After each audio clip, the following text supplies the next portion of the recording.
Okay, great. It's good to see you all today.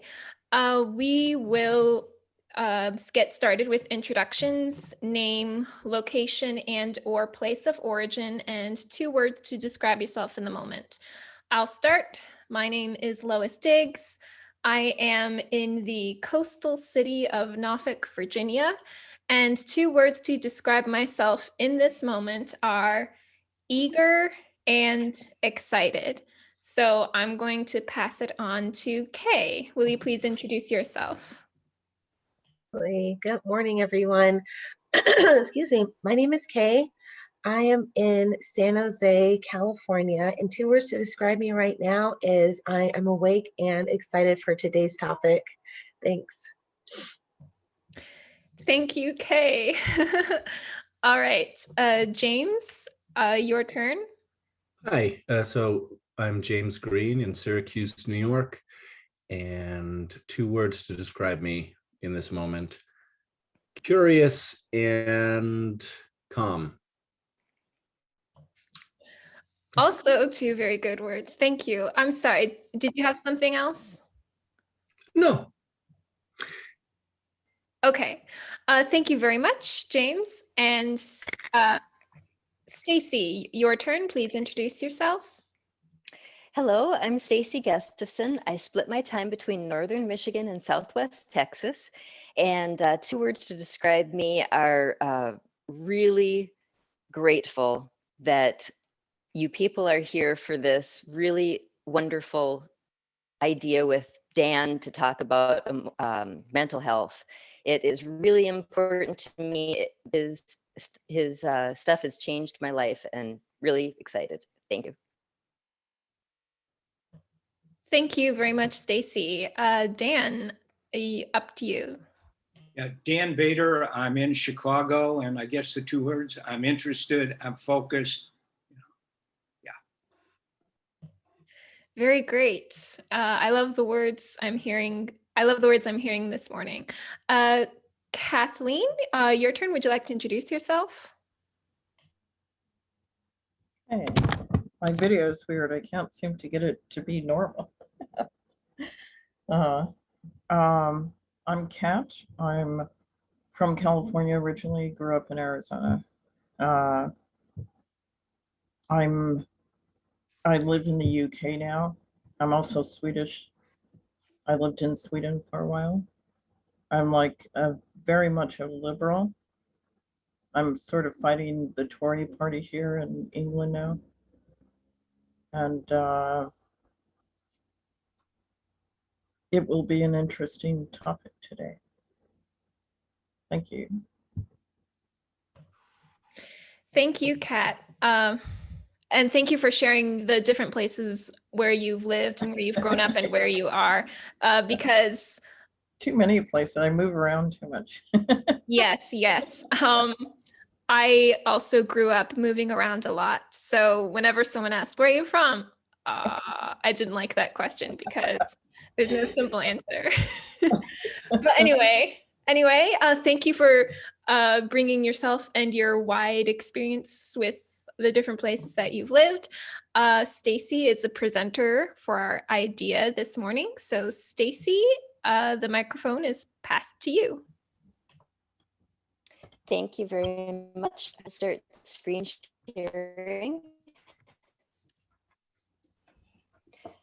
This idea is written up in Agora. The premise: people, often those in poverty, are unknowingly locked in a vicious cycle of malnutrition and lack of micronutrients, debilitating stress from lack of resources and support systems, and disempowering belief systems, which wire our brains and send us chemical signals that make us react in maladaptive ways. If we can put the pieces of the puzzle together, we can move past this cycle into a healthier society based on healthier individuals. Background: I have struggled my whole life with this feeling that I couldn't figure out how to make the right decisions that would keep me out of trouble with people during stressful situations. But over and over, I would find myself overcome with emotion that said, I must act on this. To not act would be impossible. And the result would be a strong emotional reaction like name calling, pointing out negative things, wanting to leave, shouting the other person down, which I would always regret. In the moment, I could not control my reactions. After the fact, I could always figure out a different way to have responded, and I wished I had just waited until I had calmed down. This just happened the other day. Then I was fortunate enough to hear 2 of Dan Bader's presentations on mental health, which explained to me why I did this. It was life-changing for me. They are presentations we're sitting through without interruption, lasting perhaps 1 to 2 hours each. However, I offer as healing legislation my humble understanding that I have taken away from these presentations. Proper nutrition provides the body what it needs to handle stress and crisis. Improper nutrition, particularly lack of micronutrients, along with lack of a support network and resources, can cause an untenable feeling as the body tries to tell you what it needs. People turn to chemicals like drugs and alcohol to dull the pain, which exacerbates their stress and lack of support and resources like family and work. Brains are programmed to keep us alive, and so based on our experiences as our brains develop, it stores information about a situation, categorizes it for future use, and a chemical path is formed. The brain, in its attempts as a child to make sense of stressful things, may create maladaptive connections which later create the release of chemicals designed to make us respond appropriately or safely. When faced with situations that remind us of past trauma, some of these chemicals can make us feel an overwhelming urge to fight or run. While they're coursing through our body, we feel these urges so strongly, it is very difficult to do other than fight or run. However, there are adaptive things we can do to relieve these maladaptive pathways and reactions. Addressing this includes emotion management, boundary setting, and satisfaction of needs.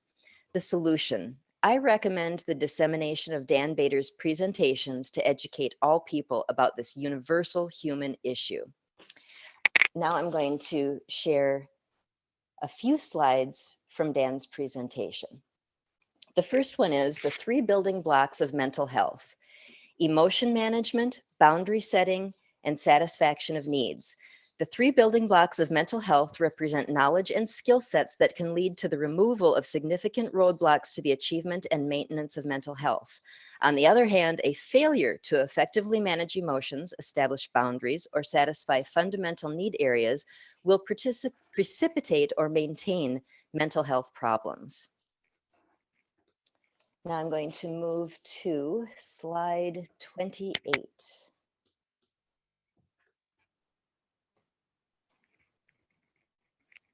Need satisfaction. The 4 need areas are financial and material stability, emotional support, community involvement, and individual development. Our needs must be minimally satisfied in order to obtain and sustain mental health. I'm going to move back some slides here to 9 through 11, which is about anger management.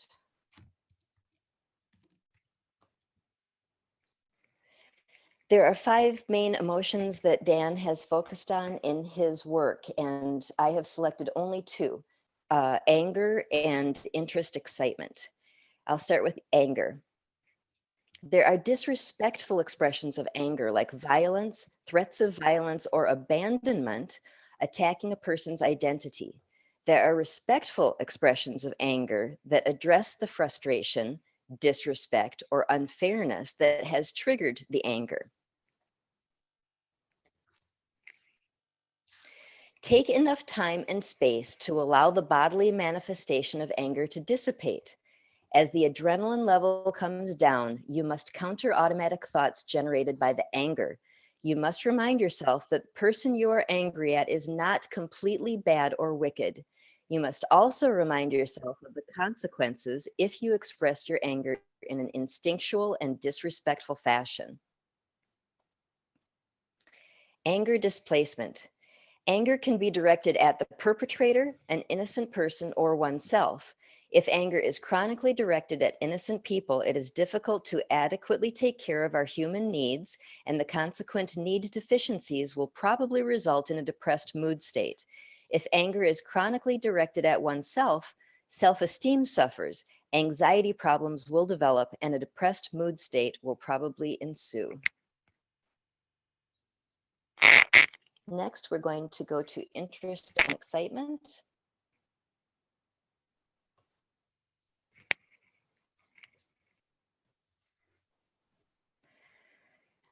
Interest and excitement are things like goals, novelty, and drives, like hunger, thirst, sex, affection, intimacy, and acquired addictions.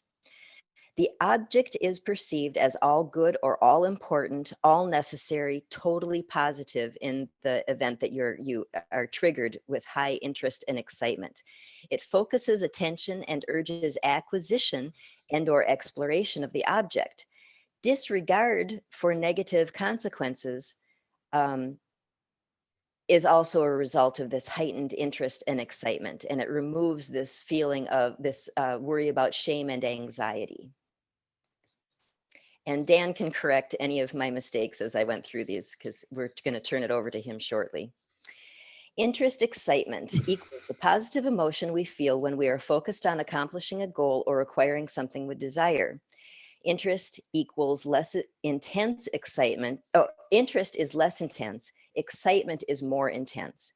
This emotion energizes us to acquire or explore the object of our attention. It triggers our drive states, goals, and novelty. Generates automatic thoughts that focus of attention is all positive, all important, or all necessary. Like anger, it also generates thoughts which disregard or minimize the potential negative consequences that can follow this. Take sufficient time, so the timeout says, take sufficient time for this anticipatory excitement or enthusiastic arousal to subside. While on the timeout, recalibrate the automatic thoughts that accompany the feeling. Remind yourself that the focus of your attention may be good, but is not nearly as positive as it feels. Also remind yourself of any negative consequences that could occur if you act on the feeling. Remind yourself that no beliefs should be crystallized or decisions made when the intensity of the emotion is strong. I moved to slide 24. I think this is really important. This is alcohol and emotions. Alcohol inhibits shame and anxiety, the two emotional energies that are concerned with consequences. Alcohol disinhibits anger, sadness, and interest excitement. Anger and interest excitement remove a concern for consequences on their own. Alcohol plus anger or interest excitement creates very unrestrained impulsive behavior. And the final slide, boundaries. Interpersonal boundaries, saying no to another person, saying no to yourself.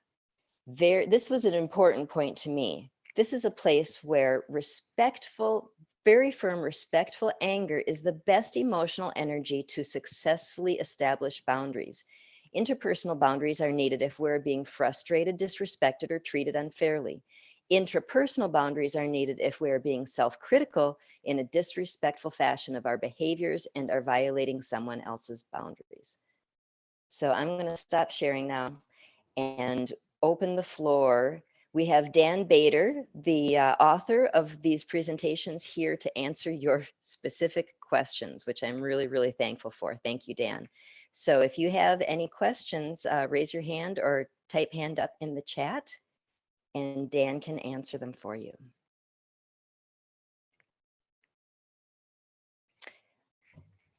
So I do have a question. In the last portion of the presentation, a very good presentation, by the way, thank you very much for sharing. But in the last portion, a slide said that intrapersonal boundaries are needed if our behavior is violating someone else's boundaries. I was wondering if Dan could give an example of that kind of thing. Well, sure. I mean, everybody has, boundaries. They have concepts, ideas in their mind of what it is that's respectful or disrespectful. That can vary, of course, but everybody expects to be, treated in a respectful, fair fashion. And I consider those to be very hardwired components of our mind brain. So if, for example, we frequently will express opinions to people, maybe about, how they are or what's going on in the world. And frequently we're aware that by looking at the other person that they're not agreeing, or they feel their feelings are hurt. And we have to be able to, as far as ourselves go, I'm not sure this is what you're asking, Lois, but as far as ourselves go, we have to show restraint. I grew up in a family, with some siblings, and there was a lot of teasing and, kind of back and forth. Now I was the oldest, so I had a big advantage. And the thing is, even though I might have defined something as, we're just playing around, having fun, just kidding, they wouldn't take it that way. And when I was a kid, I would not respect the boundaries appropriately. But as an adult, or once you get to a point where you understand things at a different level, even though I may not consider it something, I'm not trying to be disrespectful to the person, but they take it that way. It's up to me to step back and not go there again with the person, and that's a very, very important thing. And I would just add on, so I differentiate between, an interpersonal boundary, which we're giving to someone else. Someone says to me, Dan, I can't stand the way you're dressed, for example. And what I need to do with that person is recognize that I can't change their mind about how I look. But on the other hand, I don't want them to repeat that to me, to just keep, poking away at me in that fashion. And so I have to ask them, just please don't repeat it. I get it. I'm not going to forget what you think about me, but I just don't want to hear it. And that's a interpersonal boundary. On the other hand, an intrapersonal boundary is where I'm frustrated with myself. I was trying to do something, I couldn't pull it off, and so on. And I start to, silently in my mind, tear myself down. You're an idiot. You never get anything right. But, that kind of tone, we all kind of know it. It's silent speech. It could be verbalized, but a lot of times it's just silent. I need to very quickly put the brakes on that and say to myself that I need to express my frustration, my criticism of myself in a respectful manner. Thank you very much, Dan. What I was wanting was to know of an example of behavior violating someone else's boundaries that results in a need for intrapersonal boundaries rather than interpersonal boundaries.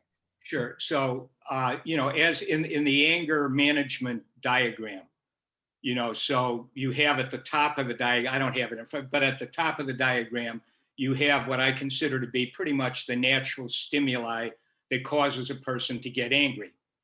And so there's anger itself. I think most of us understand when we get angry, we're going to express it in what I'm defining as kind of a disrespectful fashion. And I define that as violence, threats of violence, or abandonment of a person, or attacking their identity. Features about a person that they really can't change very easily a lot of the times. The person's appearance, their gender, their race, their ethnicity, all of the things that constitute an identity. And when we get angry, if we're not well practiced in expressing it in a respectful way, which I also define, and it needs rehearsal to master it, but those would be the examples. When we're angry at somebody, there's a really good chance we're going to some people will just physically attack a person. Others will make threats, verbal and nonverbal. Like, somebody could pick up an object, not throw it at the person, throw it in an opposite direction, but that lets the person know that violence is, very near. and attacking a person's identity. You know, it happens all the time. You know, you're stupid. Now, you know, somebody could say something like that, not really meaning that, you know, they have a problem with the person's overall cognitive capacity, but they're just, you know, it just comes out. But the other person may really be offended by that, particularly if they already have a history of some trauma, where, you know, maybe a parent or somebody else was calling them stupid, or, you know, that happens so frequently. And so what I really mean is, you know, with the anger, it's probably the most damaging emotion that we have. It's very, you know, it's meant to, the reason when we're angry, we have a thought like the person we're angry at is all bad or wicked. And we no longer have easy access to anxiety and shame, guilt. The anger drowns that out. And that makes it easier for us to attack a person. And we just need to know that. You know, you have to understand the nature of the emotion, and the instinctual expression is only appropriate in very rare circumstances, very rare. But, you know, it's a big problem. I don't know. I hope that clarifies it a little bit, Lois. Thank you, Dan. Interesting stuff. Kat, you have your hand up. Yeah, I mean, I deal with that like on a weekly basis, practically here, being like insulted because I'm foreign. You know, and last week, it's like I got a very sort of I had a very stressful experience. I was like filling out a job application, and in the job application, it said to attach your proof of the right to live and work here. So I went to the website, you know, to try to prove it, but it can only be proved. The way it works here in England is we don't have an ID or a piece of paper saying that we have the right to live and work here as European citizens, because I live here in England as a Swede. So I went to this website. I thought that I could print out a piece of paper that says I have the right to live and work here. But that page that that used to be blank. I mean, it just said you have the right to live and work here.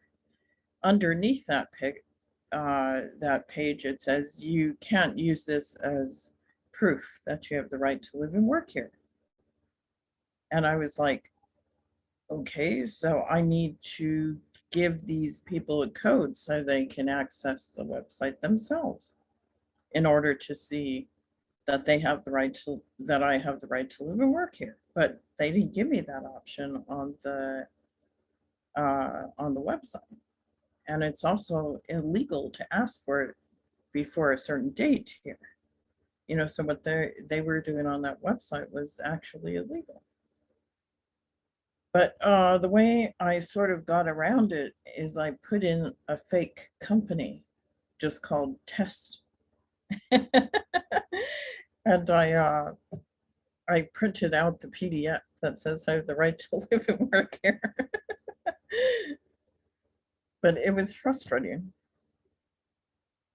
You know, like in America, if somebody's like from another country and working and living in America, they get a green card, you know, some sort of ID.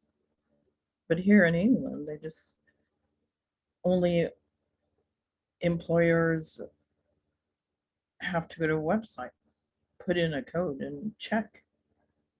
You know, it's really weird the way it's working here. It's frustrating. But sometimes I get so angry at the Tories because they just changed this in the past year. I used to be able to go to that website and download that page, you know, for employers. I used it for my last employer.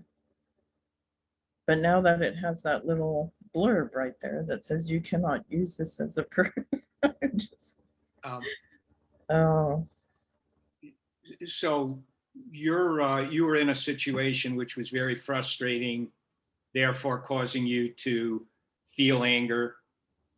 And so how did you end up expressing the anger that you were feeling? Where did I reported it to this group I'm in. It's a European group, sort of checking and supporting EU citizens here and our rights. So we're going to use it probably in a case against the government, for getting an ID, as opposed to having this online system. Well, I'm not sure, again, this is going to answer what your concern or question is, but again, with the boundary setting, let me give you just a kind of trivial but common example. If I'm waiting, and I used to, get very frustrated when I'd be waiting in line at a grocery, and you'd have different lanes, different aisles that people would be lining up, and if I saw the cashier, the person working there, start to carry on a long conversation, and I'd see the other aisles moving along and mine not going anywhere, I would become very upset and angry. I was very frustrated. I felt it was unfair, disrespectful, etc. And so the question then became, for me, what am I going to do about it? Now, sometimes, I would just maybe move over to another aisle and kind of mutter to myself. But I evolved a way of setting a boundary in this kind of a situation, where if I wanted to, I didn't have to do it, but I knew I could. I'd already practiced the script in my mind. So when I would get up to the person, the cashier, who's just a person, they're working there, they're doing the best they can, trying to make a living. And so when I would get up there, I didn't want to say, start insulting the person, say, where's the manager, blah, blah, blah. So what I would say to the person was, I'd say something like, when I was waiting to get up here and I saw you talking to the customer or the friend, I felt my blood pressure was, going through the roof.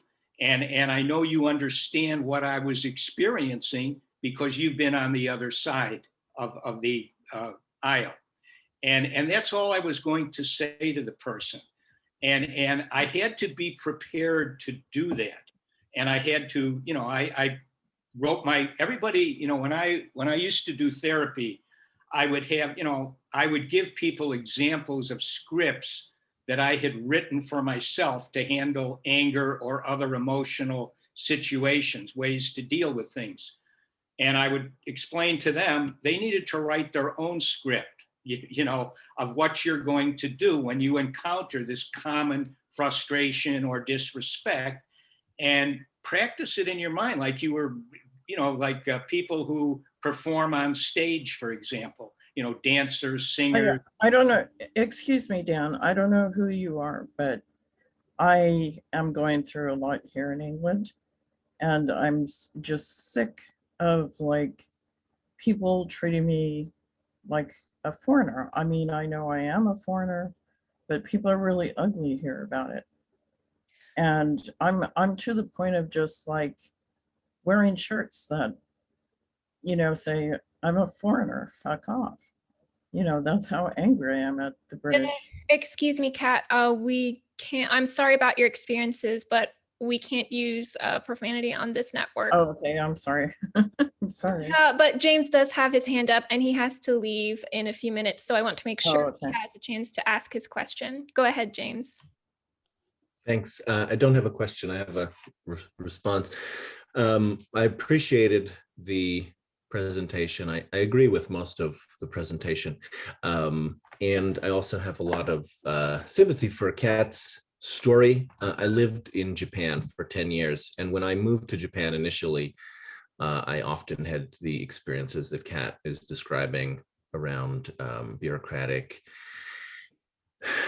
immigration dead ends and being treated like a foreigner. And it was a very frustrating, surprising experience that, and I would often be driven into an absolute rage. And it took me some time to figure out ways to constructively deal with it. And this kind of, the ideas that are in this presentation would have been very helpful to me.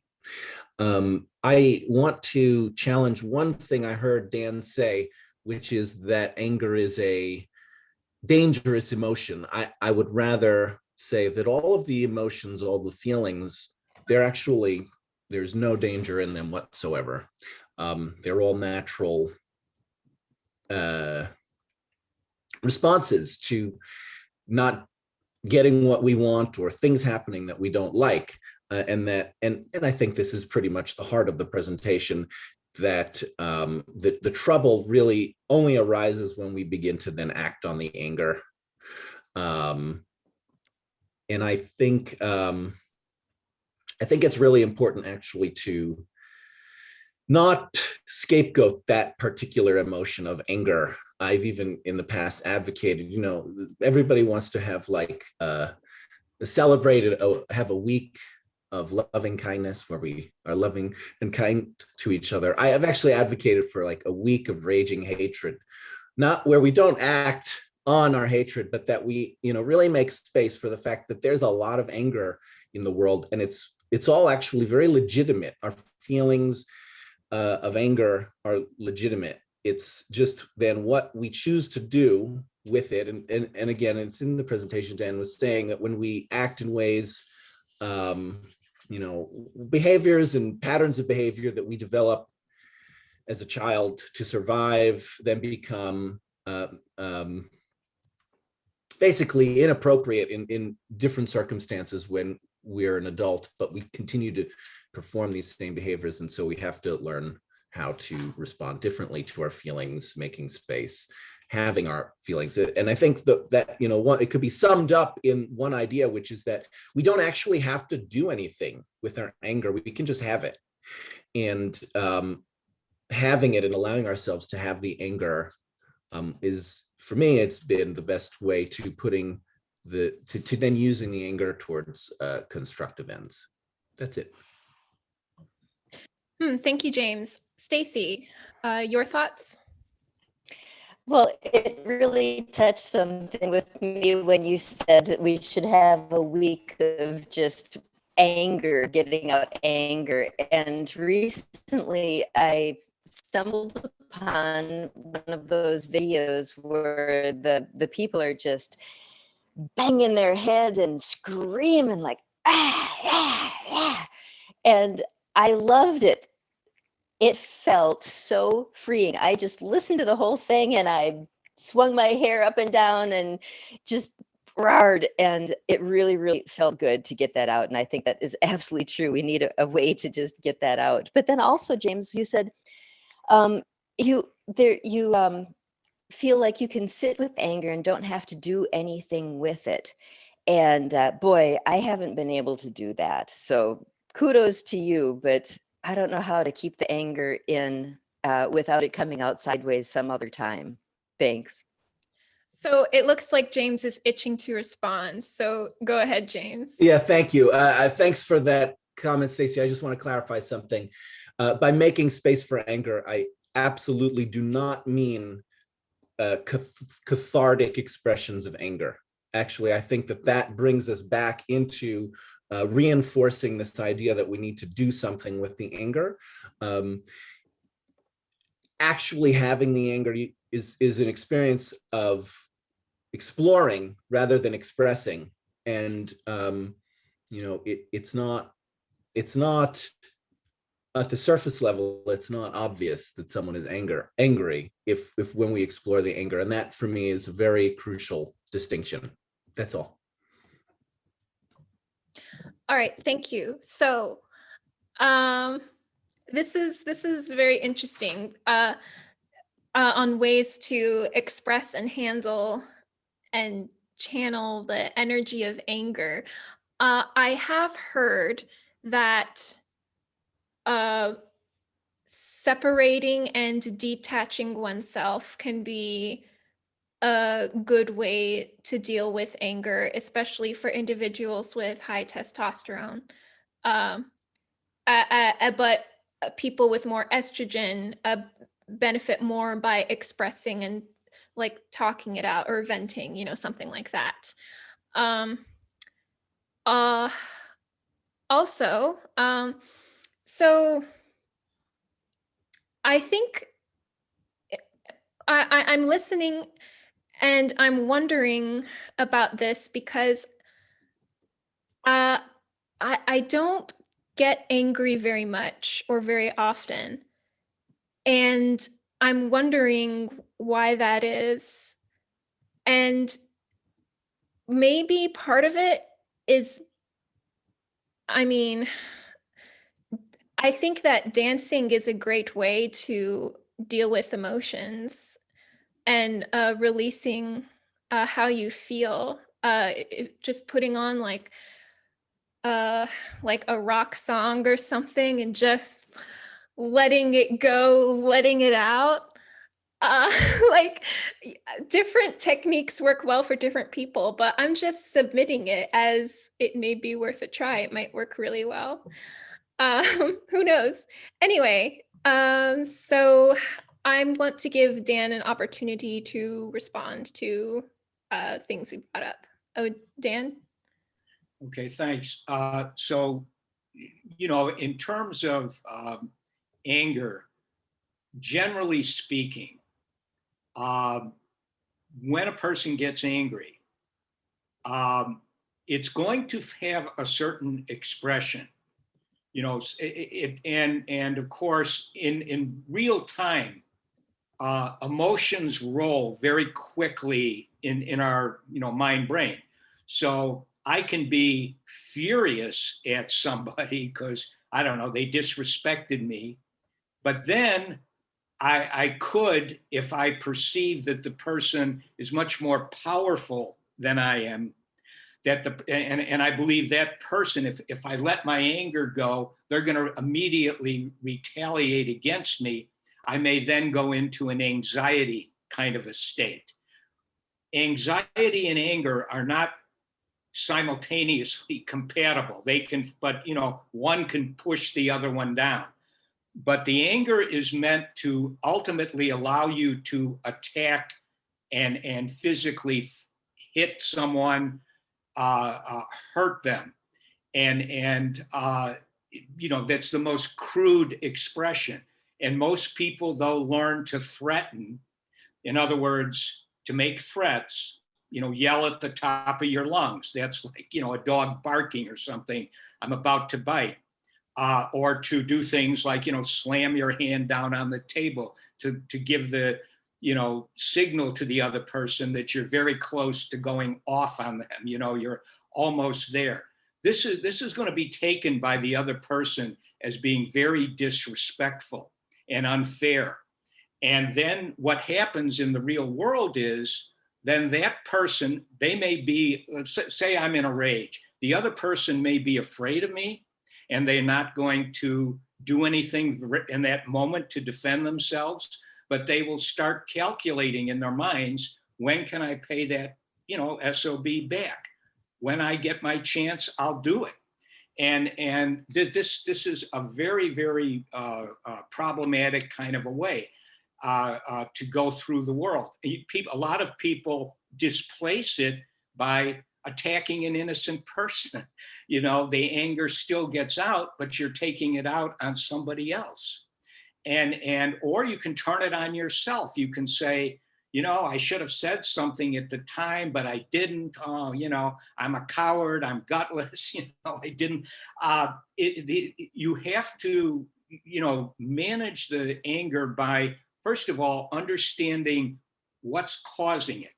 And it will almost certainly be a mix or just one of those 5 natural stimuli in the diagram. Very easy to remember that. And then to also understand that what anger wants you to do is launch a disrespectful attack. It's the natural way to go.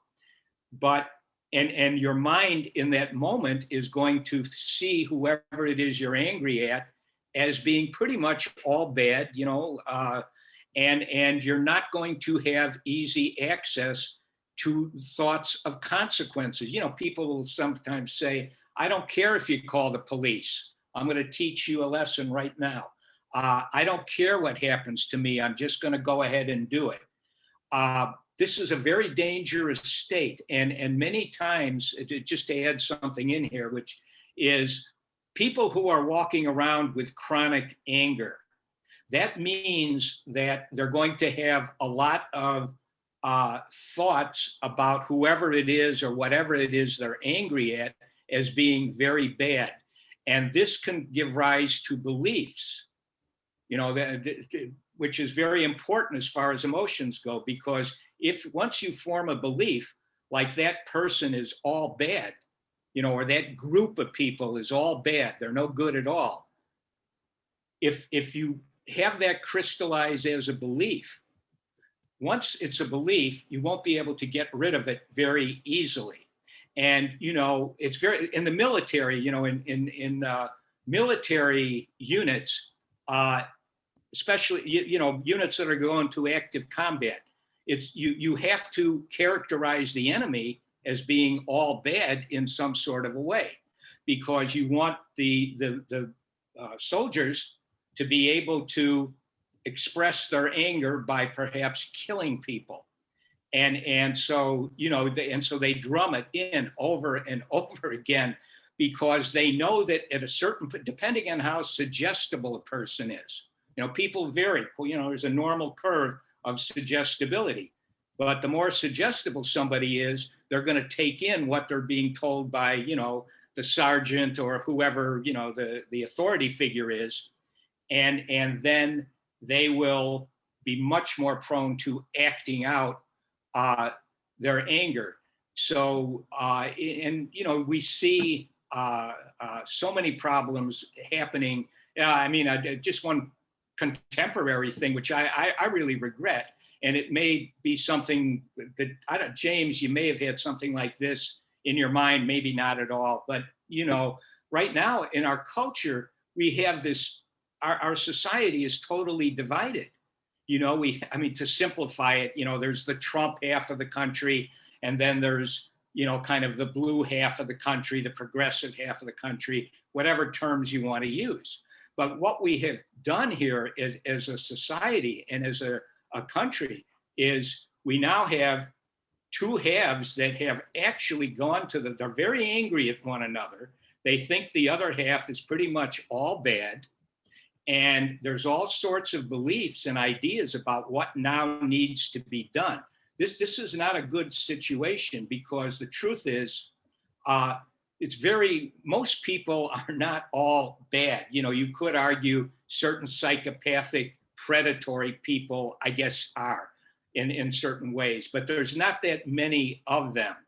And the reality is, there's just, at a certain point, people start to believe that the only way, it's happened historically over and over again, that you can deal with these group of people who are all bad, they're a threat to everything we hold, near and dear. We actually need to get rid of them, lock them up, put them in camps, genocide them. It happens over and over again. And it can happen very, very quickly, because, again, the average human being is pretty suggestible when it's coming from authority figures. And so I do think that, it's really important to understand the pervasiveness. And James, that's kind of what I'm meaning by a dangerous emotion, well, anyway, thank you for the time. Thank you, Dan. Maybe anger is dangerous in the sense that it has a potential to lead to something really harmful. Kay, your hand is up now. Go ahead. I was I was first trying to get my voice back, but I'll just do the best I can. But I was going to mention, Lois, that when you touched on the dancing and just letting it all out, I completely agree. For myself, I like to take walks. And also, since I started writing, I heard of a term called throttle therapy, where they're saying you're just supposed to crank up your bike, just try to be safe. Well, be safe. Don't try to be safe, and drive down an area with other bikers. And it's just the refreshing, the wind in your face, just different things to stimulate you and diffuse the anger. Another thing I was going to mention was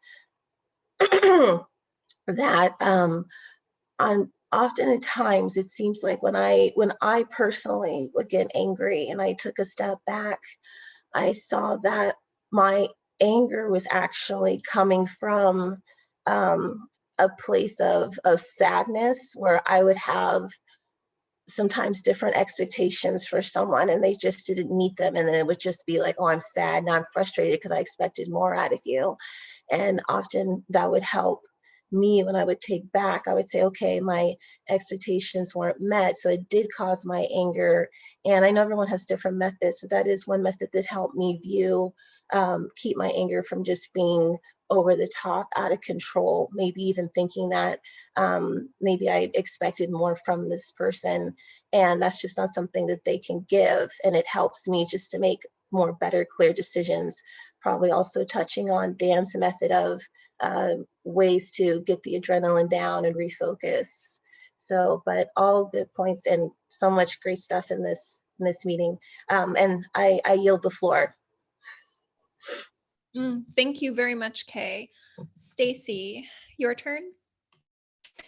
Wow, this is really interesting to me because we have approached this subject in a different meeting, and it was a different group, and it focused much more on the vicious cycle of people in poverty without the support groups, without the resources.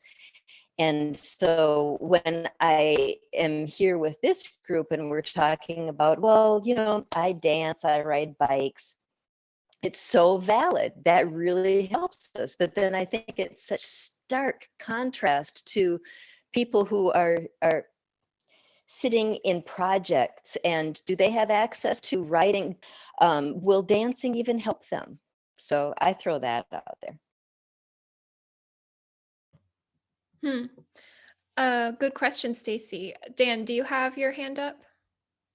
Okay. Yes, and so I know that again, the time is so limited in a way but the so the need areas which Stacy presented, human need areas, and I don't have time, I guess, to really go into that very much, but each of those areas, which could be broken up into 8 different areas, but I like, when I was working as a therapist, I really like to keep things as simple as possible so people could really assimilate the psychoeducational input.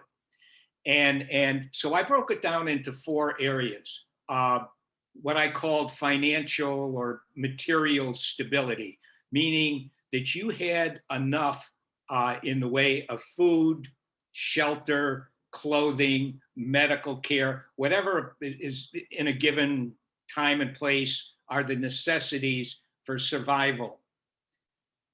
Now, and the other areas were an emotional support system. A community involvement was one need area. You've got to be involved in something with a community. And then the last one was individual development. You're improving yourself as a person.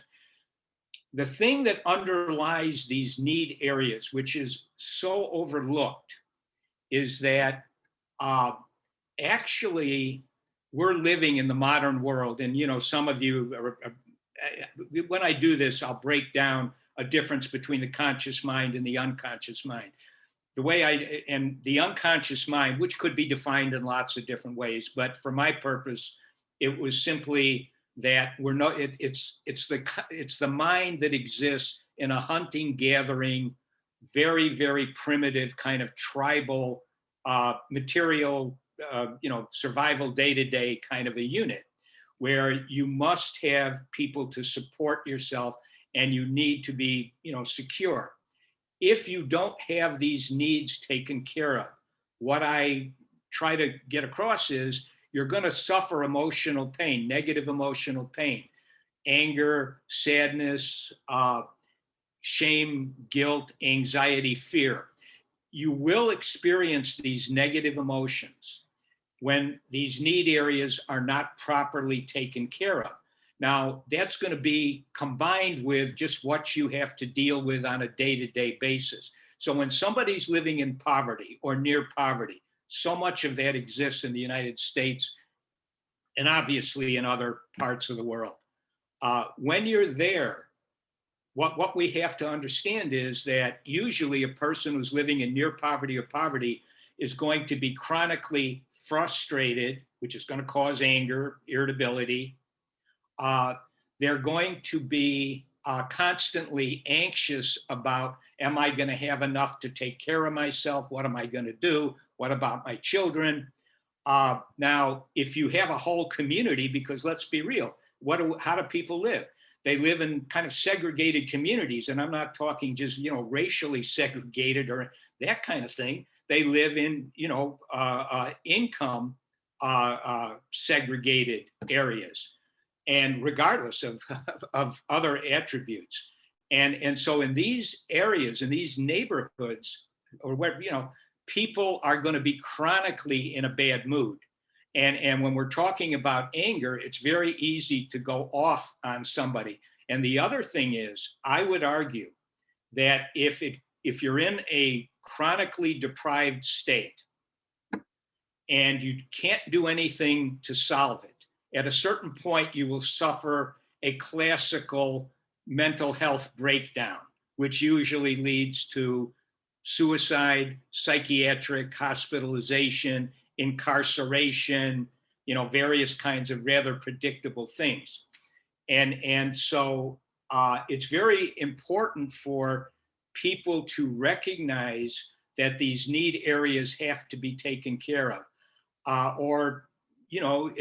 and you see it in these communities. And so usually what people do to prevent the breakdown, the complete, utter breakdown from taking place is they drink alcohol, smoke cigarettes, use drugs, eat comfort food, gamble. There's all sorts. Each person has their own set of kind of addictive behaviors that they use to, somewhat dull or partially anesthetize the chronic pain, because they can intuitively feel that they're going to fall apart if they don't do it. And this is something which is usually not incorporated into policy and discussions of policy. It's almost like what they do is they say, oh, people have mental health problems, they're depressed or they're this. And then, of course, the way the system is set up to treat it is to give people medication, which is just another drug. Give them medication, maybe give them some therapy if they want therapy. But there's, and usually, final thing, and people in those communities are usually very micronutrient deficient. When I was working, I'd ask a person, are you taking a multiple vitamin when I'd be doing an intake, and 85, 90% of the people weren't even taking a multiple vitamin. That was a guarantee that, they're going to be micronutrient deficient, which is going to make them much more vulnerable in the sense of being able to control their emotions at all. Anyway, I'll shut up because I've said a lot. Thank you. Thank you for sharing, Dan. So one thing that struck me this morning, I was listening to someone by the name of John Gray. He wrote Men Are from Mars, Women Are from Venus, and he came out with another book talking about Beyond Mars and Venus. And he, in this podcast, was speaking about the different ways men and women deal with stress, and also touched on nutrition in that as well.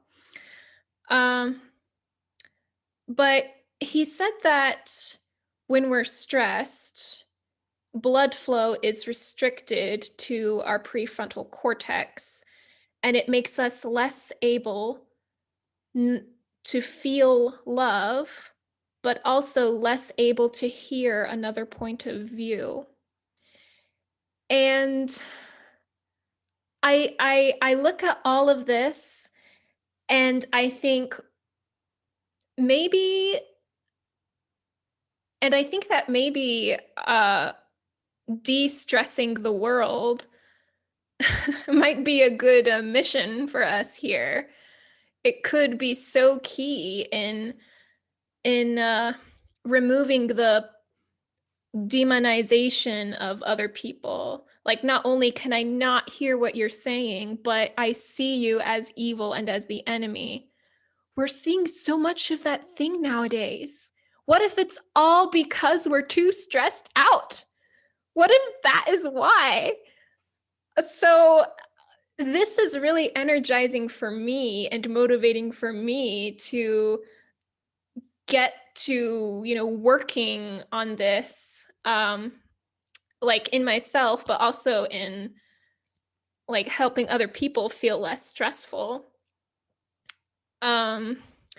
Stacy says, de-stress means providing basic needs and community. Yes, I agree. It is very, very stressful if basic needs are not met. So it does feel, I mean, I know there are many different pieces of the puzzle in making this world better for people. It is overwhelming to know how many moving parts there are, but I am grateful to know about one more piece, one more clue, one more step, one more tool.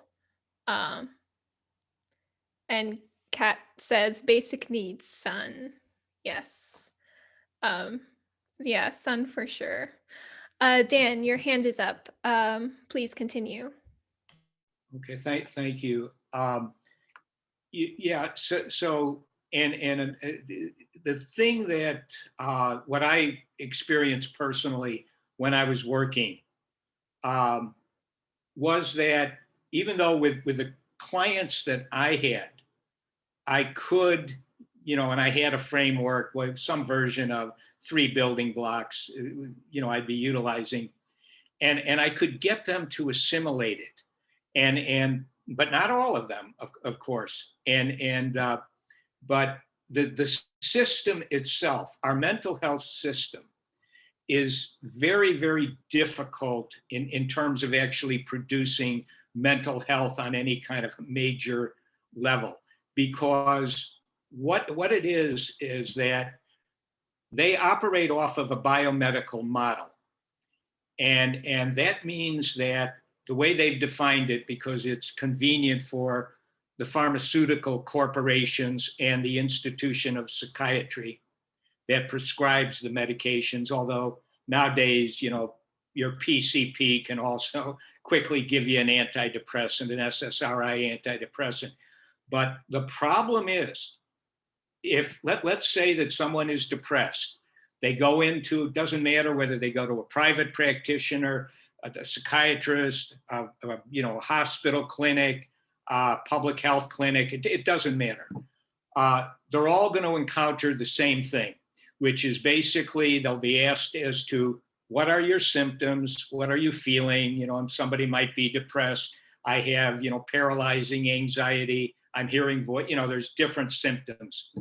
And then what is going to uniformly happen is they will, unless they refuse, they'll be given an appointment with a doctor, a psychiatrist usually, and the psychiatrist will just simply explain on some level that the person suffers from a chemical imbalance. You don't have enough serotonin, you have too much dopamine, these neurotransmitters. They'll explain it how in some way, and then they'll prescribe medication. And if the medication works, because again, these are just drugs. If the medication works, the person will, at least for a while, have their negative emotionality partially anesthetized.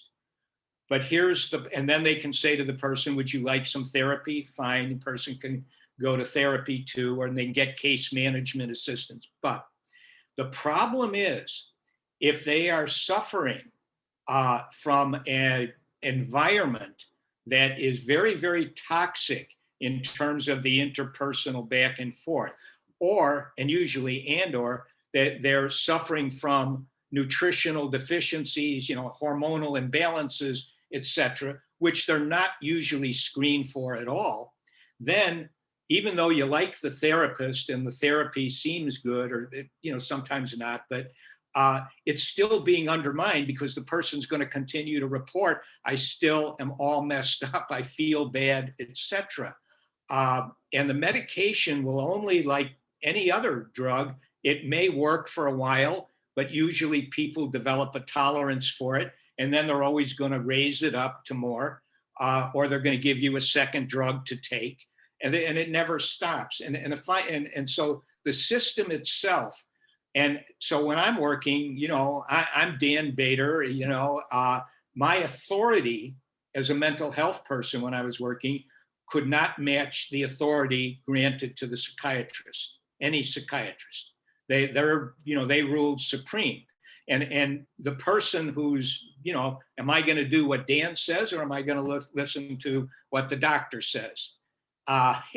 And so the psychiatrists and other doctors have great authority, and they ride herd on pretty much, and they get their information usually from pharmaceutical funded research.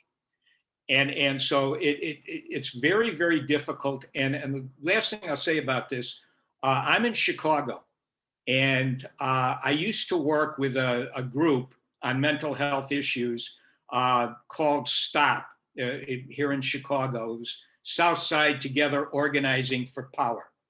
And it had a number of different issues. And I used to, try to help with the mental health stuff in the community.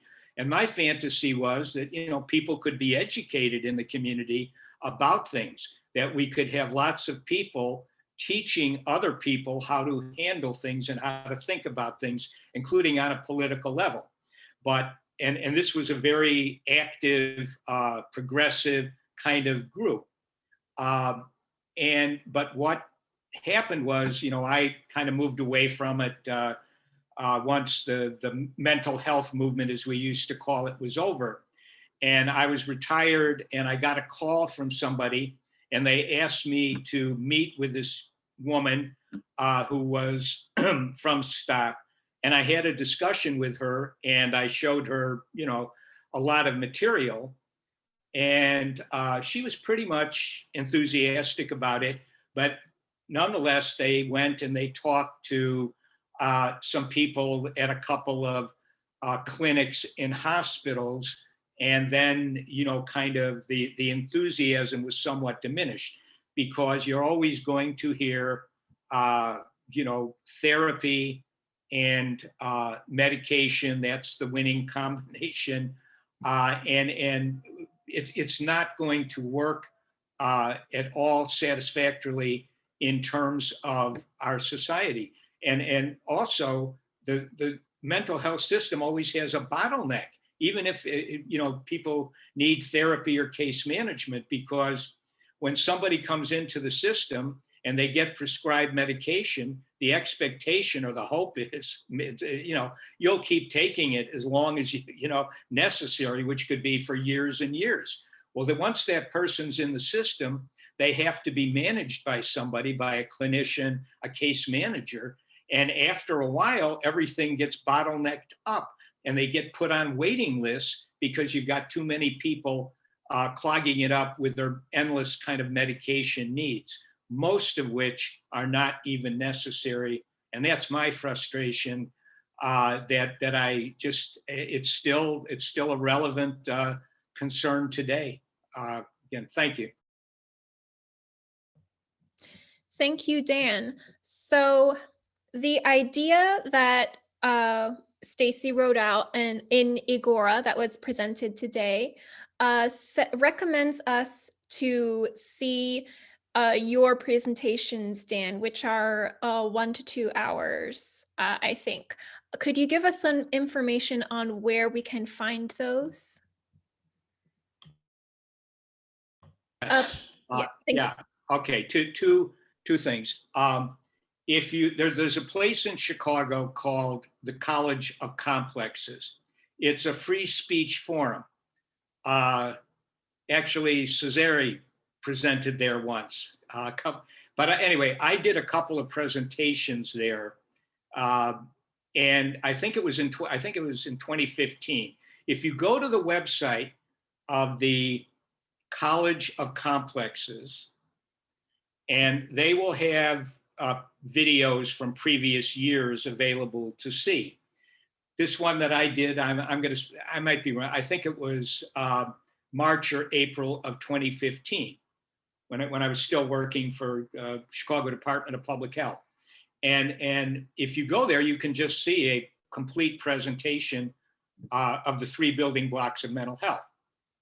I think a couple of years later, I did a presentation there. I just can't remember exactly when, but it was on depression, which covered some similar territory, but had some different content.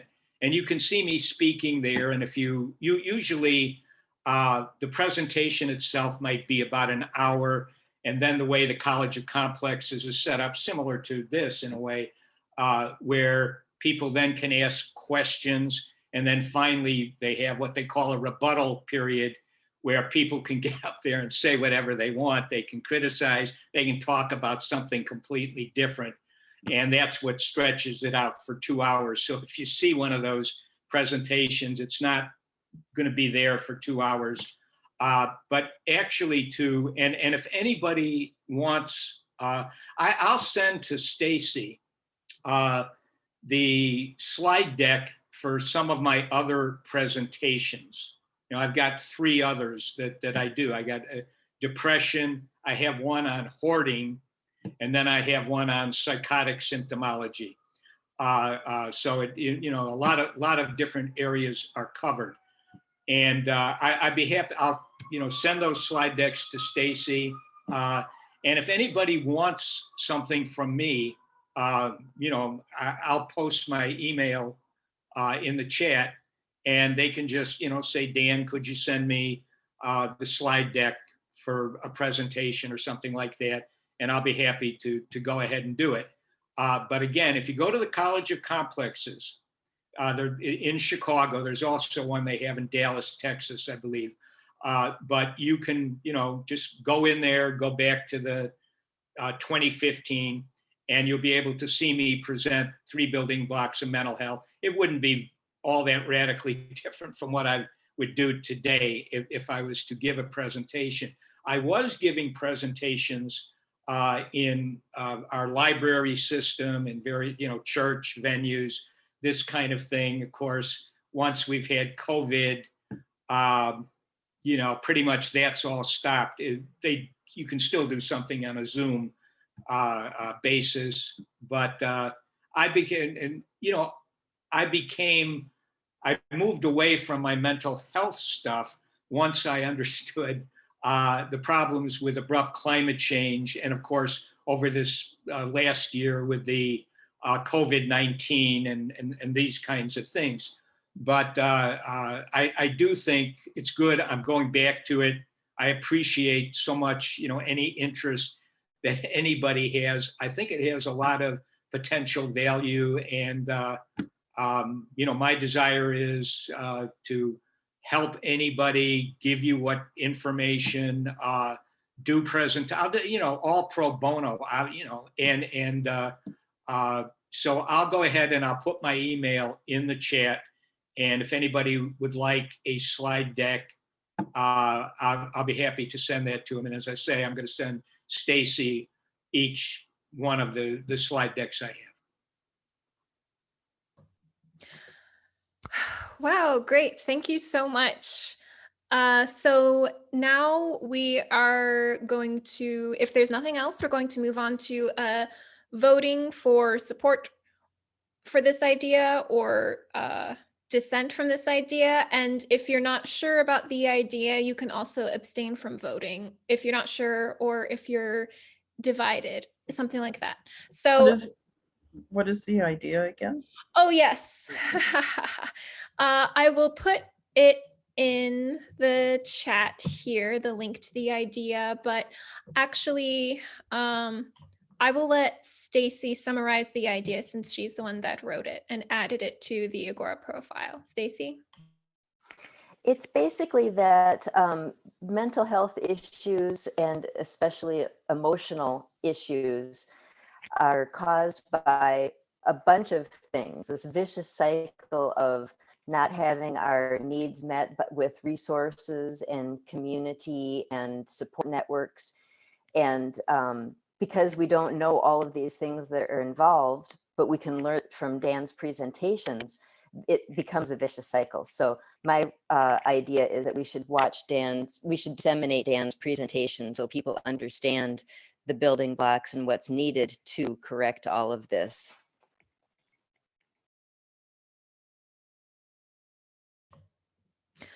All right, cool. So if you agree with what's being said here about building blocks in mental health and learning about this from what Dan has given, you can show support by raising your hand in the video or in the chat.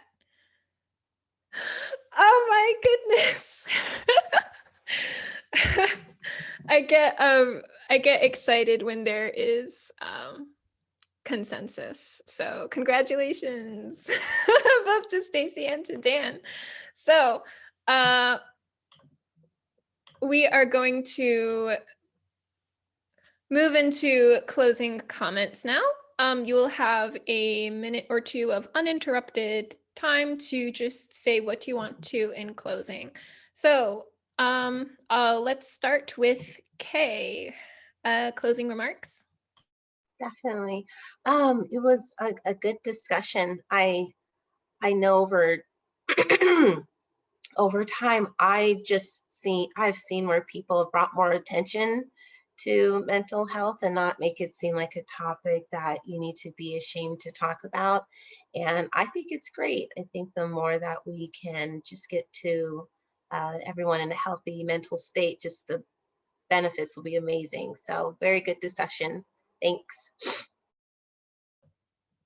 Thank you, Kay. Kat, your closing remarks, please. I think it's very helpful. I mean, I might need some of this about how to handle the government here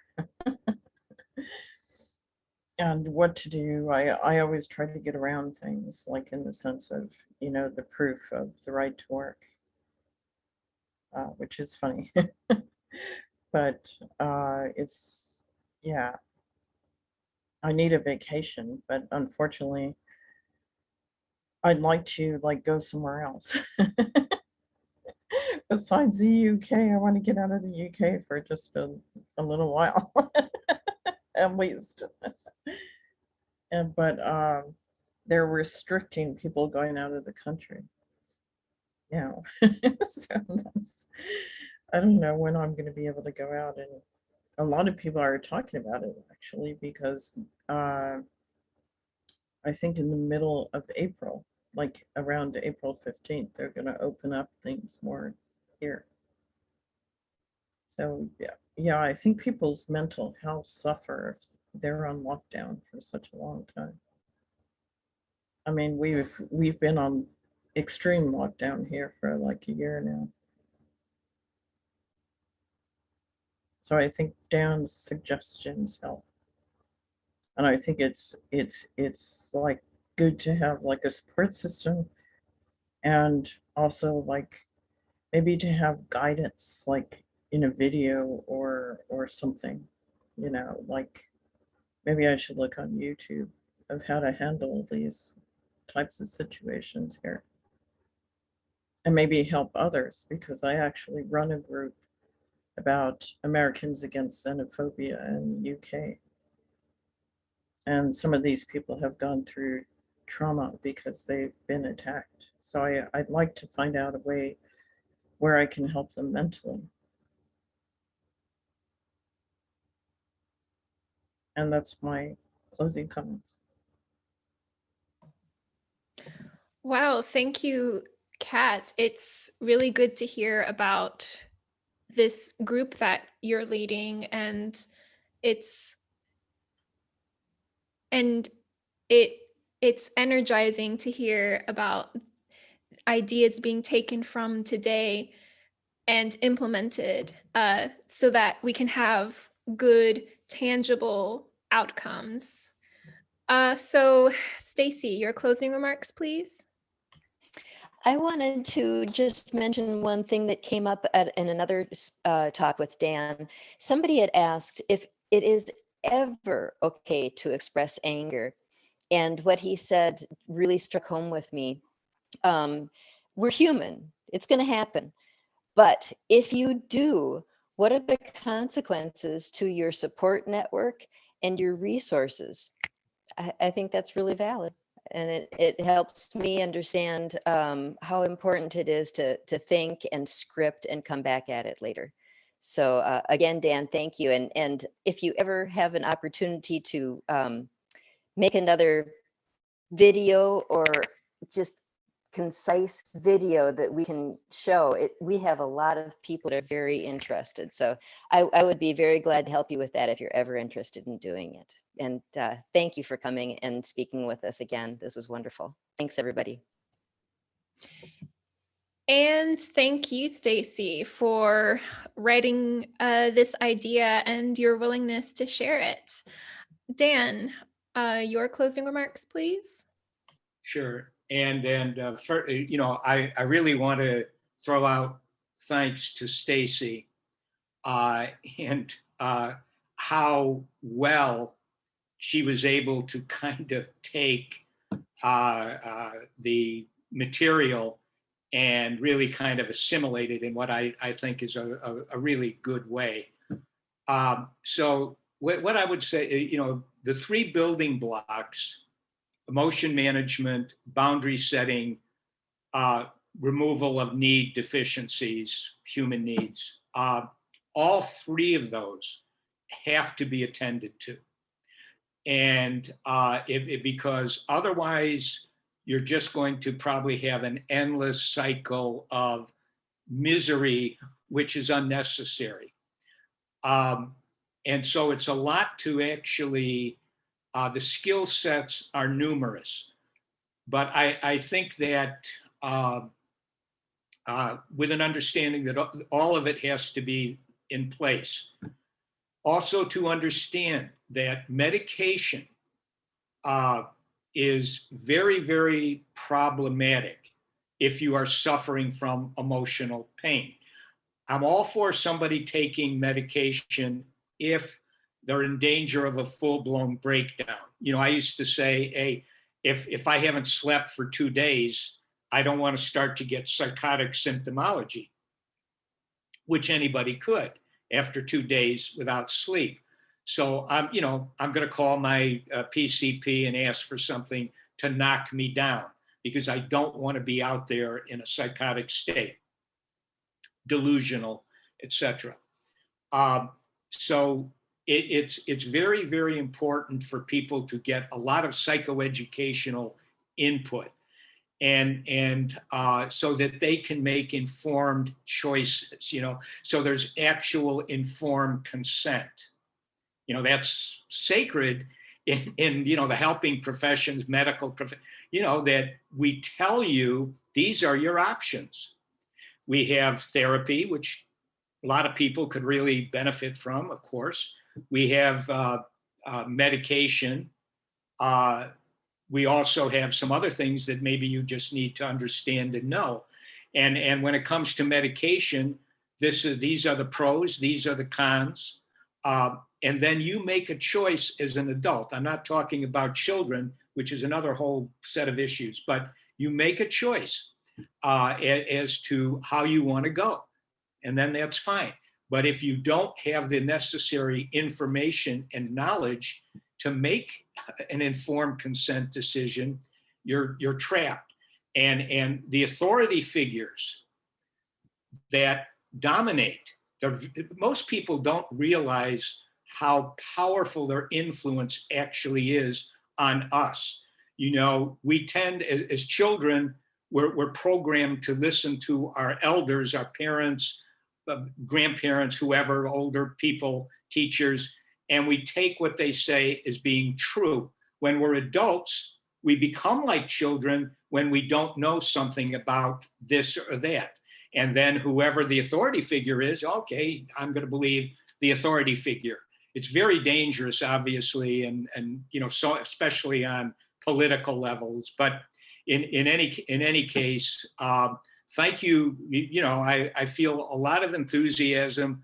I'm glad that I've, you know, kind of reestablished my interest in mental health and applications. And I will try to, with the help of Stacy, construct maybe some videos, you know, showing the slides, talking about things and some of the applications. They could be posted, and then people could look at that in their own good time, and you know, that kind of thing. And I will put my energy into doing that. And again, thank you everybody for attending and interacting.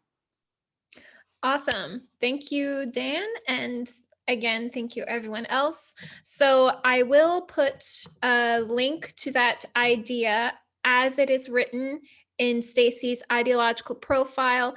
After this meeting ends, do not forget to log in, go and express your support by adding it and giving it points so that more people can see it and that it can rise, have greater visibility. Also, next week is a holiday. It will be Easter Sunday, so we will not be having Citizen Assembly Women 1 week from now, but 2 weeks from now, we will be meeting again on April 11th. And at that time, Megan will be giving a presentation on why we need less education, not more.